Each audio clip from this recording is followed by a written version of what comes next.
Vozimo se prema Drveniku, zvao me Viktor Giljević, jedan od organizatora downhill utrke. Idemo pogledati kako to rade Mudonji. Što bi natjecanje? Ja mislim da će biti natjecanje. Kažu da će doći Coast Ridersi, neki zajebani momci.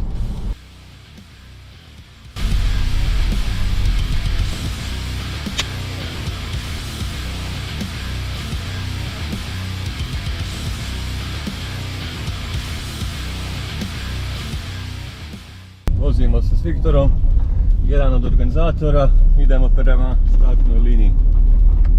Uphill. A šta je slomija sve? Dosad. Malo će ti biti Taj da. karčica. 4 gige. Malo će ti to biti. Poduža priča. Ti da počne. Uglavnom fali sve. A uglavnom ovo od najjačih školino i to stopalo se. To smo radili rekonstrukciju 4 puta. Želim da ljudi odu u karu da se nisu vozili dobro. To ja mrzim kad dođem negdje nisam dovoljno odvozija. Zato kad svi kažu iskore prestani, onda ja stajem. Ovo sad da je Albert Fortis se napravio i tako. Zaguglaj ga malo. Imaš dole tablu na kraju staze u njegu.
Dobar.